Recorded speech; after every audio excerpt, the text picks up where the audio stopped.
Welcome back, everybody, to Kaizen Cast, Small Steps, Big Changes. Maria Peters is still on with us. I have to apologize because I have this love-hate relationship with technology. For some reason, I sent this this film over to my cameraman, and he said at minute 51 we had a glitch and you couldn't hear our voices. So thank goodness that Maria is such a great sport. Once again, you guys know I had this issue before. I didn't hit the record button. This was not my fault. This was technology. Last time I didn't hit the record button. Um, with the last person that I had on, and thank God both people here are great sports about it, because we're gonna pick up where we left off. So Maria, thank you so much for coming back on, and I do appreciate it for taking some more time out of your busy schedule. Nice to be back. Yeah. So let's pick up where we left off around minute 51. We were talking about serotonins, and how we were talking about escaping and masking our pain, and also how when you take club drugs and other forms of medicine, I guess, to help mask those pains, it goes to your serotonins, but it also damages your serotonins. And I was bringing up the point, for me personally, my serotonins are and were damaged even more, until I started taking saffron, which I think is really helping my moods, uh, and just putting me in a better place. When I start to feel, I can feel myself getting upset or angry, and I know quickly that, all right, let me. It's a natural supplement that I can take that can help me relax, but it also puts me in a better spirit, saffron. But because I abused, drugs the way I did, and my serotonins were all messed up. Mhm. I brought up the fact that, that happens to a lot of people. And we were also talking about how that, I think what people do to do that is it's just a flat out place to escape, right? We want to be in this euphoric high all the time. But we're also escaping whatever pains that we've had or caused or are dealing with, right? Like, do you agree? It's so true. I've worked, for years with all kinds of walks of life, including people that deal with bipolar disorder. And 'tis the season for typical bipolar.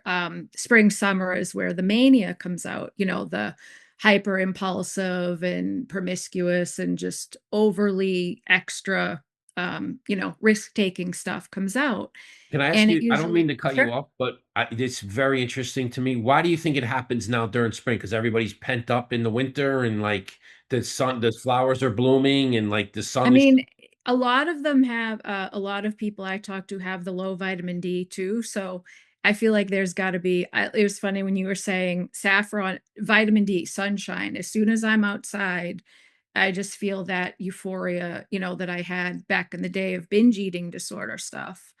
But I was going to say with the bipolar, what's interesting is they tend to, and I don't blame them, honestly. My clients, if you ask them, if given a choice, as we know, bipolar has two sides. It has the depression and it has the mania or hypomania, depending on the type of bipolar.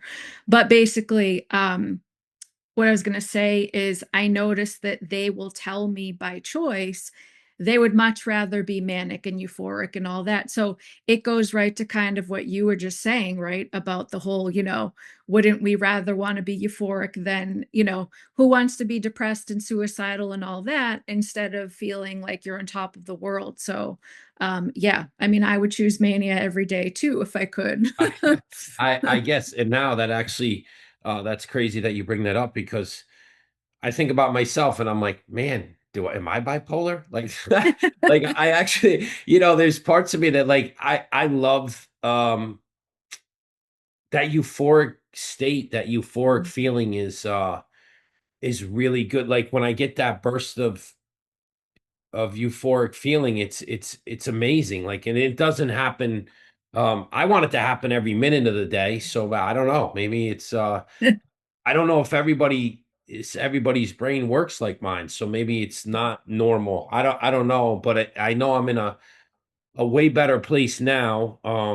Not doing what I was doing, being in that vicious circle. Because at the end of the day, you really can't be in euphoria the whole Yeah. time because you Yeah. just not And that's what, that's what we work with. Many things I work with my clients with bipolar is, that's great and wonderful, but the reality is, life is pain at times and suffering, and we have to kind of roll through it, right, cope with it. But I was going to say also what's fascinating that I learned in school is with, like you would hit on the whole self-medication thing. It's ironic, but sometimes if you see the kind of mental health issues that someone deals with, they almost instinctively choose substances to try to like help or get rid of or alleviate the symptoms. The irony is eventually it, you go down the rabbit hole and it doesn't work very well. But case in point with bipolar, a lot of times my clients tend to self-medicate and they kind of switch between the stimulants, the cocaines and things like that. right. And then they go with the depressants. And so I try to explain to them that they're actually kind of making the highs higher and the lows lower. And ideally with bipolar, you kind of want to just have it a little more even. Right. So I never really push medication with anybody, but if that is the case, I have them go and get to talk to a prescriber to just see what they would say, what the options would be, Right. because I'd rather they be on a medication that helps level out their mood instead of them playing Dr. Feelgood with themselves. I was pretty good at it. Yeah, no, Yeah. I totally get it. I totally get it. And then you mix in the, that's socially acceptable. You mix in the weed or the alcohol, which has been around for a gazillion years, and because it's okay to have a party, it's okay to have drinks, it's okay, and it's nothing but poison, right? Like, I mean, and that's really what it comes down to. And I think we might have touched on it a little bit earlier that, like, even you said, as we get older, it's like, yeah, it's you don't feel good the next day. You feel horrible. It ruins your workouts. You eat like shit usually because you're craving crappy food. All that stuff. It's just kind of, nobody realizes, if you honestly look around, like if you're just walking around the city, right, or any major city, and you look at people and you're like, man, most people mentally and physically are out of shape, Yeah. you Yep. know, and it truly starts with all of that stuff. Like, I think about, listen, don't get me wrong. I think, oh man, I remember when I was partying and the fun times that I had, and that creeps into me a little bit. Like, oh, why are now what are you doing? You're boring. Like, oh, what do? You go home, you work out, you eat dinner, you spend time with your family. I love my wife more than anything in the whole world. I love my kids. But I look back how I was going bananas and go, wow, that was pretty fun. Like, I think that Mhm. creeps into a lot of people's heads too. Do you agree? Well, and yeah, what you're describing is tolerance, basically, that, one or two beers gets you kind of feeling, a little happy. But then all of a sudden, later on, in a couple of months, weeks, depending on how much people are drinking at the time, two doesn't cut it. So then it's four, then it's five, then it's, a 12 pack, a 36 pack, a kegger, whatever. Right. And that's, I think, what makes it so challenging. And that's why you have people that I've heard it from so many people before that I've helped, it never started with an addiction. It's not where they wanted to go, but because of tolerance building and building and building over time, that's where it led. Do you really think that people want to wake up, like you said, in the morning to just get rid of the hangover and the nasty of the withdrawal? No, of course not. But that's what they have to do to survive. My clients who started with opiates that eventually escalate to heroin, it's no surprise because tolerance. I was It's going to say myself, I know you'd asked before about, in college or just in life if I got into the heavy stuff. And Yeah. I'm honestly so grateful, honestly, as awful as the PTSD and the binge eating was, it was the lesser of two evils because oftentimes people that have major trauma histories like myself, they go right straight directly to the painkillers and the heroin and the opiates. And I could have totally seen myself go that route. So for whatever reason, the Well, powers that be or whoever was watching over me said, nope, not your journey. But I that's could why I see how asked it you. would work. Yeah, yeah, that's why I asked you that because I know like the tolerance. I think we touched on it earlier too. I mean, I started with one. I remember it was a little yellow pill, the little Vicodin, and it was an 8 or 10 milligram pill. And, it lasted for I don't know how long. And then one led to two, and then before you know it, I'm taking 30 milligram oxy, 6 to 10 a day.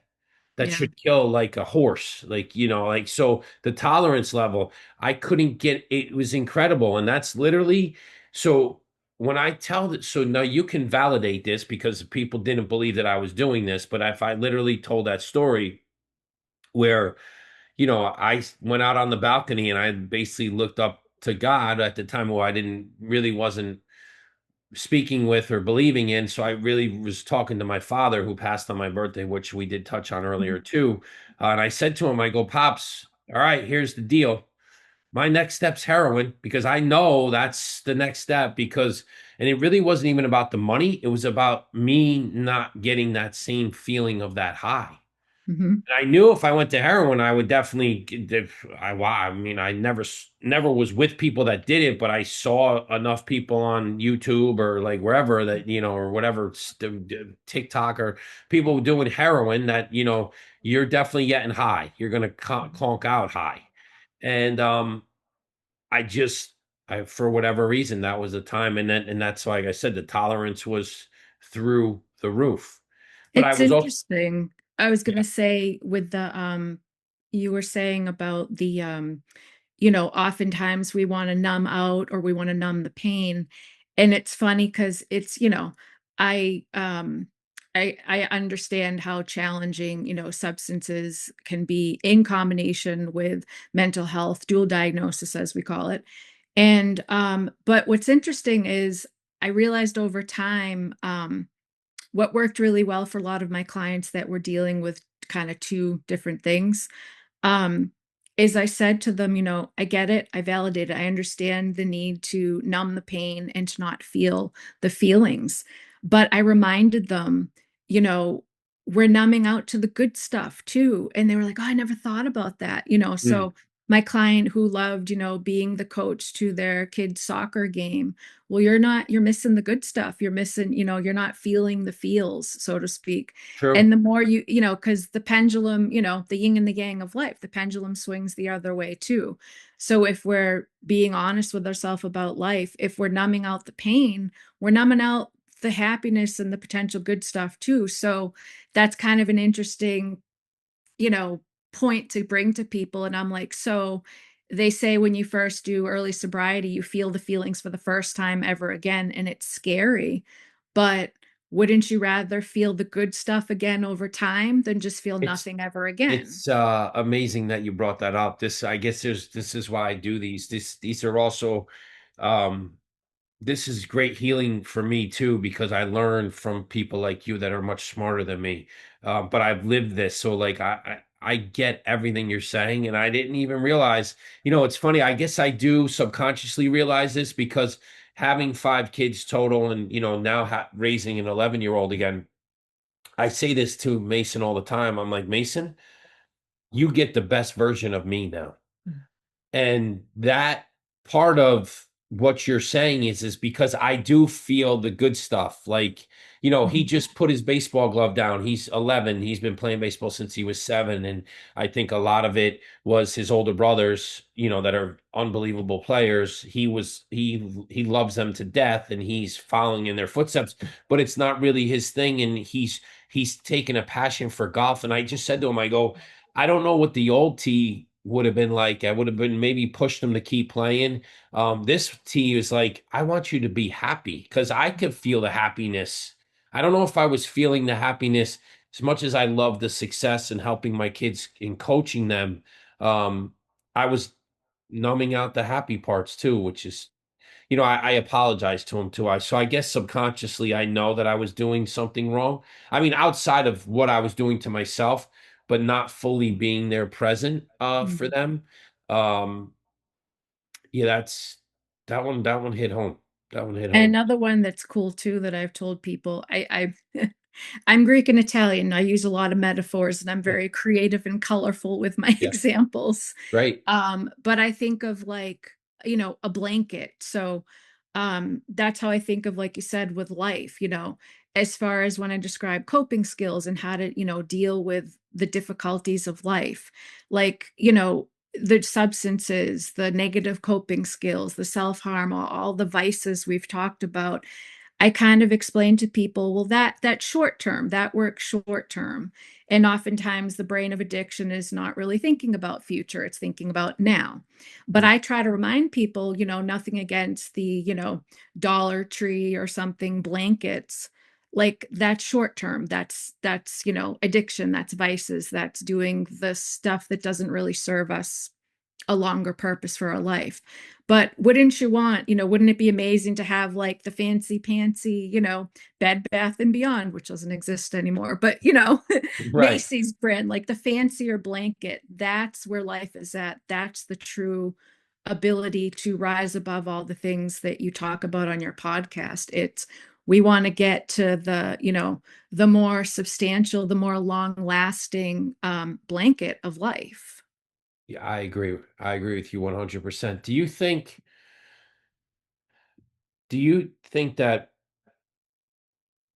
our society today, there's more mental, I don't, whatever problems you want to call them, that are just basically pushed to the wayside, that like I just feel like there's so many people out there just like myself. I mean, you would never know there was anything really wrong with me, outside of the fact that I was a little bit loud and, like, because I drank a little too much. But like, it was almost like it was acceptable. You know what I mean? Like, it was, oh, he's just a crazy partier, and everybody would have showed up to my funeral. I would have had 5,000 people at my Mhm. funeral, because I would have died been dead already, and at a young age. And people, you know, I had I just go down a different path because it's funny how things work. But my my youngest birth son, who now is 20, Tyler, his best friend from high school lost his dad last year. And there was thousands of people that came. And Ty said, Dad, do you believe this? I go, Ty, here's the thing. I hope there's only like 3 cars at my funeral. You know Yeah. why? Because that means I outlived everybody. The reason why everybody's Yeah. here Yep. is because they feel horrible. The guy was very young. He passed away. Um, he was a great man. But he also loved to party. Yeah. And I think it caught up with him. And at the end of the day, I said that to my son Ty, because it was his best friend, still is his best friend. But we were in the car together, and he just sat there for a minute, and he goes, "Oh, that kind of makes sense." I said, "Yeah, because everybody's going to come to the young guy's funeral because nobody wants to die young, and they knew the guy and they thought he was a great guy. If I'm 99, nobody except my family's coming to my funeral because everybody else is going to be dead that I know." Yeah. Right. So, like, that's what I'm hoping to live for. Like, that's the way I look at things now, where before it was like I was reckless. Hmm. Um, I think there was a part of me that thought, wow, my dad passing at 67 for no good reason. He wasn't a big drinker. He quit smoking at a young age.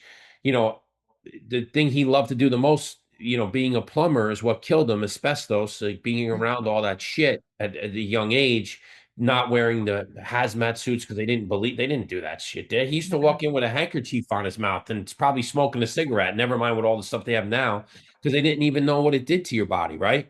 Yeah. So in my head, I'm like, well, I'll live a good life until I'm 67, 70, because that's what my dad did. Mhm. And I'm going to party way harder than him because that's what I thought I was supposed to do. What a selfish way to live. I mean, I Yeah. have kids, I'm going to have grandkids. I got a lot of kids that I have to worry about, that I always worry about, but I'm going to have grandkids. And one thing I know about my dad, he loved his family more than anything in the whole world, and he loved his grandkids even more. Mhm. So, and his life got taken away at such a young age. I think deep down inside, I was like, you know what? Then I don't, I guess I'm just going to live to be about 67. So I better get after it. And in my head, partying was the way to Yeah. do it. And that's a selfish way to live life. So it's, Well, and that's what's so like scary and sad and painful about, dual diagnosis or just mental health or substance abuse separately. It just, like you said, it clouds the mind, the perspective, like you were saying. Like, I've had clients that they're just so depressed that even the idea of living past 18 is like a miracle to them. And wow, then they tell me, when they're, 26 or something, they're like, wow, I can't. I said, yeah, we made it this far. What's the next stage? And I remember them saying, gee, I really don't like, they were very forlorn about it because they said, I never thought I'd make it this far. And I said, well, isn't that a great problem to have? you right. know? Serious. Yeah. And that, good Lord, like I didn't even think about that. Like I'm thinking to the future of 67, 70. The average age of a male is about 77 right about now. Um, So I was like, 67, 70. Do you got young kids that don't think they're going to make it past it? See, and that's where the the body, the mind is such an, and I understand why you're in this along with healing yourself. Like, I mean, let's be honest, you've had a lot of trauma in your life. Like, and you are a very, very strong woman to be able to do what you do, help people, and also tell your story. Mm, Like, there's so many people out there that can't do this, that yeah. can't step up to the That's plate. why, like, pushing through the panic attack before the meeting, I'm like, all right, we've got this. There's a bigger purpose to this. Absolutely. I was Absolutely. gonna say, I know we focused a lot on the beginning of the interview, the first part about just, more like domestic violence stuff, but I'm glad you reminded me. I just wanted to say, there are little caveats of my 20s where unfortunately, it was people in higher power that were abusive too. It was bosses, it was professors, supervisors. And that just adds a whole other level of trauma because, here you are in this case, being a budding therapist. And I'm not going to say boo because I don't want to screw up my career as I'm building the steps. So I look back over my younger self and I like apologize and say, wow, I tolerated a lot of stuff I really should not have.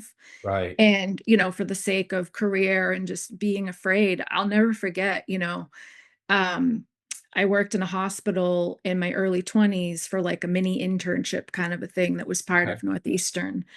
And it's a reputable hospital, so we won't say what it was. Right. Still exists. Yeah. But I was amazed at the amount of just sexual harassment that was allowed there. And I remember, trying to think. I was basically like the gopher for the Right. nurses and stuff. And so I would almost be like, do you want fries with that? They'd be Yeah. like, oh, I need IVs and bags of this and whatever. And I'd go down, to the supply room and there was a person managing it and they were very well known and they were seniority. And I was this little 20 something bebop, whatever. And I knew what this meant, but I still didn't like what was happening and how, they get very touchy-feely or they say, oh, I had dreams about you. And meanwhile, this is a person that had, a partner and children. So I was like, ew, very Yeah. gross. Right. So Yeah. finally, after months of that, I said, okay, enough, I'm done. And unfortunately, it's a sad story that didn't end the way I wanted it to. I got let go. And I remember, I'll never forget, I called the HR person and I said, hey, this is what's happening. And she admitted to me and she said, you know what? I'm not going to lie to you. This is not the first time that this has happened. And, she encouraged me. She said, you want to pursue it? We can do it. But she's like, I got to be honest with you. You're in your budding career. Do you really want to take this on right now? So she talked me out of it. That's wow, that's crazy. You know, And I hear that from a lot of my clients. And so I remind them, if you want to pursue it in court and things, you know, the justice system is not just at times. I don't want to get controversial here, but from my but you're experience, right. it's not. You're right. It's not And, at all. I had to make a choice. career or kind of, possibly not having the experience and having to redo an internship Let and all let me those ask you things. this. Let me ask you this because this is something that's I'm always curious about because I know me now and I know when I was younger, I probably would have just did what you did and ignored it and because I want to have a career. But do you look back and are you upset at yourself for not doing because you're older, you're more mature now, you've gone through life, you've seen like and are you upset that you didn't fight it when you were younger? Or did you are you like fine with At the the way things are? time, yeah, it's a great question. At the time, I was like, "Oh man, this woman just totally talked me out of it." But like now looking back over the years, like I don't think I would have had a fighting chance. I mean, the fact that I was young and it was their word against mine and they had seniority and I knew how this game was going to play out. And Right. she was right. Did I really want to put myself through all the heartache? Not to be graphic, but I have had clients that were raped and they went through the process and nothing happened. And oh my God, how painful. That's So, to answer your question, I think it would have been more painful going through all the things and possibly pursuing court and everything and nothing happening. true. I think that would have hurt me more. Yeah. That's interesting. Wow, that's such a oh man. I don't it's like I don't usually get lost for words, but like that one there, those like because I know that feeling. I've personally never been in that situation, but I know exactly what you're talking about because you're like in a catch 22. Like you don't you're you're damned if you do, damned if you don't. Like for your own personal being, not like oh like you're right. Like that's the one thing about society that I have trouble with. Like because we have people that again, this goes back to giving the wrong people too much power. Mhm. End of Yeah. story. And it's been like that forever. And we can talk about that. Look, you could do this. You could do this in every situation. Look what happened in 2020 with the shot. Mhm. There's a lot of people up north that I know are in different states that were forced or so-called forced to get the shot. If they didn't, they were going to lose their job, Yeah. Yeah. right? Well, that's their career, and you're forcing them to do something they don't want to do.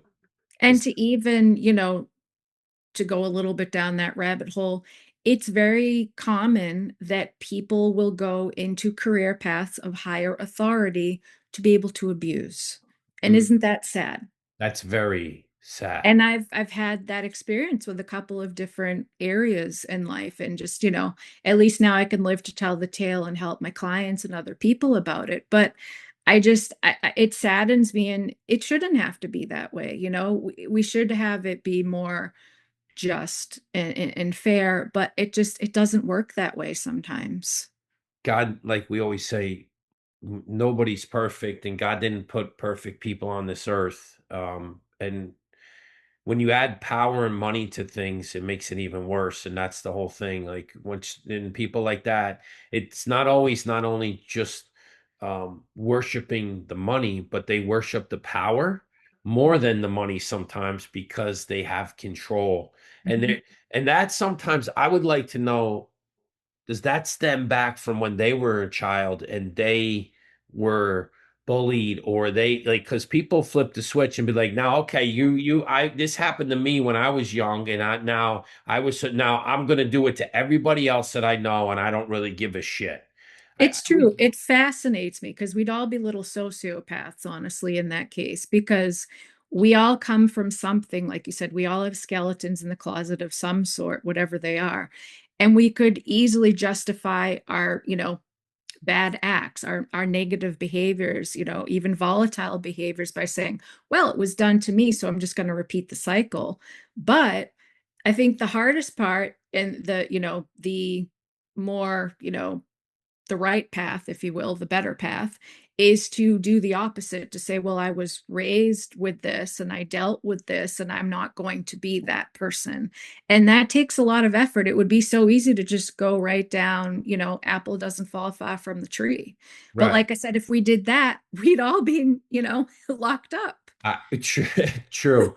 And then I say that all the time, the apple doesn't fall far from the tree. And then I also think about, well, my parents didn't like literally nothing wrong. Like, why did I do all this shit to harm myself? And like, why did I like they didn't, like so it's not like I came from a background of, oh, my parents were, alcoholics. Now, does it run in the family through generations? Yes, but like not through my mom and dad. Like they weren't. They were always under control. They were never like, so where did I come from to be like, this is the right path? That's where I always think about, like, that's where I think the mind is, and why did I pick that? Like, why I did I? kind of have an answer, but it's it's not like textbook or anything. It's from a conversation I had actually with a Reiki master. And it Cool. blew my mind. So Yeah. maybe it answers it. I don't know, but food for thought. And the idea was that we talked about it, and they were saying that their belief system, and they're much older and wiser than me. So, I learn from them. And they said, their belief is that as humans, we are it's our job basically to explore the darkness and the light of life. And that eventually over time, we choose which path we take. So, possibly to answer your question, you were doing, according to this person, the normal natural process of exploring the different sides. And you had to figure out which side, kind of like Star Wars, the dark and the light. This is not a very uncommon theme that we see throughout the media, right? Choosing the devil, the angel, the dark, the light. So, it explained a lot of things to me about, why are certain people that I encountered in my life, why did they choose that path and why didn't I? And why did this happen? In the way I helped myself heal from it is, as this person was explaining to me, they're just still stuck in the dark. I Yeah, said, wow, that's powerful. that is. So we can go through all these trials and tribulations in life, but how amazing that we get to choose what side we stand on in the end. Yeah. And yeah, I mean, I've been on both sides. Trust me, this side that I'm on is way harder to navigate through, but it's it's it's a way better place than where I It's was. more rewarding in the long run. Yes, absolutely. But it's funny, um, the short term, the old T, the short term gratifications were instant, right? So the new T knows that it's long term, right? Like I'm doing everything that's going to happen, and these small W's that I get throughout the day that I actually do look back and say, yes, that thank you, which I never did. I only looked at the big W's, and now my big W's, I always feel like are not, they're so far out there, but I'm just really trying to enjoy the small ones each day.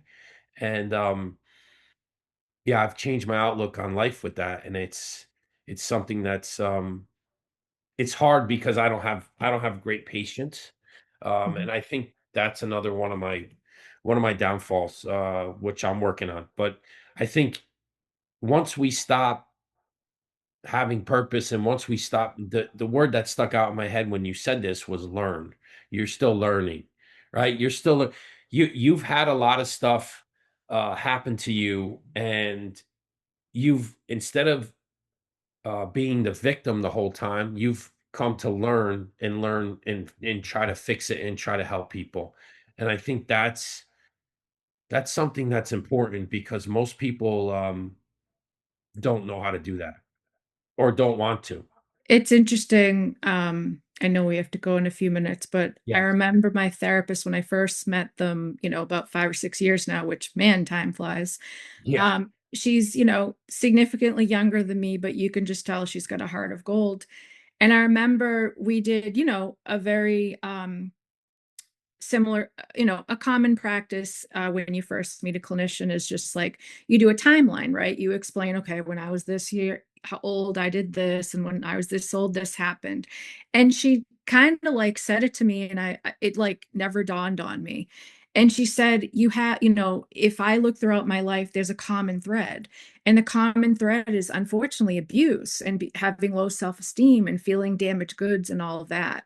And it just, I never realized it, like you said, but kind of going with the darkness and the light, I could have easily just said game over at 17. I'm done. Like how, when I was a teenager, who knew that years and years later there was going to be even more stuff to be on my plate? Right. But I think it was meant, I had to go through the trials and tribulations to be able to just grow from it. There's just the growing pains, if you will, and if I did it all over again, maybe I would have said different things, but it would have still led me to the path that I am now. I read an amazing book and it said some people, and I related to it, we wear our pain and suffering as our badge of honor, kind of Mm. like our gray hair, right? My dad used to say, I earned this. Your mom and you gave me these. Like, I earned these. That's true. So I feel like that's kind of how I felt, looking back over the path and everything. I earned it, but it was worth it in the long run because look where I am now. Yeah, I mean, it's I've said this over and over again, and before we end this, I just need to know, was there any, and I'm sure my listeners, like when you were going through this period of time where that guy was being a little whatever, that when you were in college, did he try to put his hands on you, and like were you like, what the hell's going on here? Like, Yeah, I mean, I've had like, hands around my throat. I've had some really like, nasty circumstances. wow. And for those experiences, I wish I had more courage to have kind of fought back or said different things and whatever. But I just, like we talked about the cycle of abuse, um, actually, I just wrote a blog, stay tuned. Yeah, I'll send it to you. But please. it was all about just the more that we take a spin around the cycle of abuse, the more we lose a piece of who we are. And so over time, throughout my lifetime, I took so many spins through the cycle of abuse.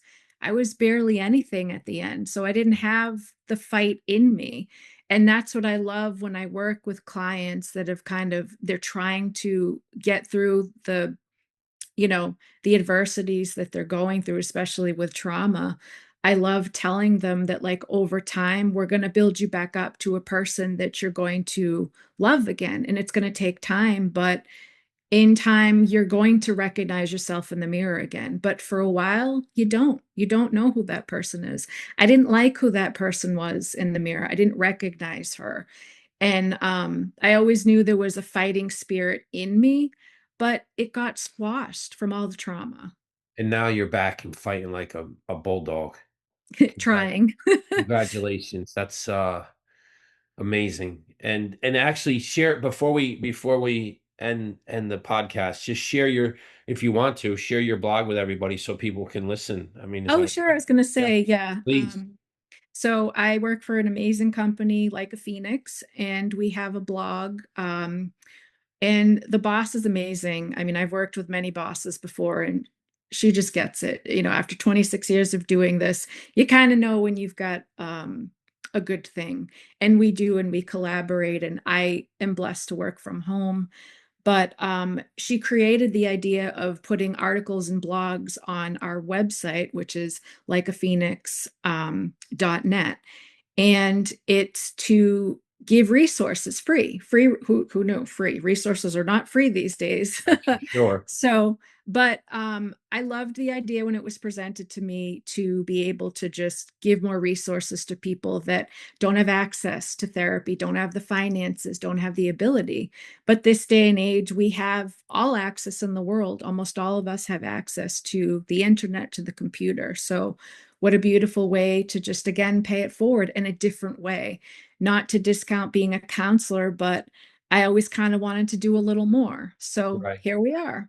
And and we touched on, before we had the glitch, I said maybe the next chapter in your life is to write that book or that memoir, because you are a fantastic writer. You have a lot to offer, and you've overcome so much, and you're helping so many people. There's we truly need more people like you out there, and I hope that this message gets out to a lot of people, because you know I point them in your direction because you're really good at what you do. You're really good at what you do, and you got to keep going and keep pushing forward. Um, because here's the other part of it. It's twofold. You didn't just go to school for it, you actually lived it. See, like I can talk about this stuff. I didn't go to school for it, but I lived it to the hundredth power, and I know how this shit works. Um, but you went to school for it, and you lived through the trauma, and you lived through the PTSD, and you fixed all that stuff, and you're getting better each and every day. So that. Those are people, people like that like yourself that can do that and keep learning and keep fixing their problems are people that you want to be around. I certainly do. And I'm very blessed that you came into our life. And thank you so much. And I can't thank you enough for coming back on for a second time today. And God willing, please, Lord, no more glitches because this episode was just as good as the last one, if not better. So thank you so much, Maria. I really do appreciate your time and your energy. Thank you. Yeah, again, I feel truly blessed, and I'll leave you with I told you via text message, but I think it's important to share for my own healing journey, to come full circle. When back in the day, you're told by people that are, hurtful to you that, the world would be better if you were not on this planet, so to speak. And I have been told that by a couple of people. And those words can really hurt. So it heals my heart to hear, I'm meant to do this. I'm here on this planet for a purpose. Because when you come from a place where you don't feel like you're meant to be anywhere, it's just so wonderful to feel like I'm meant to be here. So thank you for that. Absolutely. You are truly. And like I said to you in text, I speak from the heart. I tell the truth because I don't lie. I used to lie a lot. I don't lie anymore. And I truly mean that. You are here for a purpose. So keep doing what you're doing. God bless. Thank you. Ladies and gentlemen, please continue to follow, like, and subscribe to Kaizen Casts, our small steps and big changes. We have wonderful guests on like Maria, and we're just trying to grow our Kaizen Cast family into an army. So please continue to listen and subscribe. Thank you so much, and God bless, and have a wonderful day.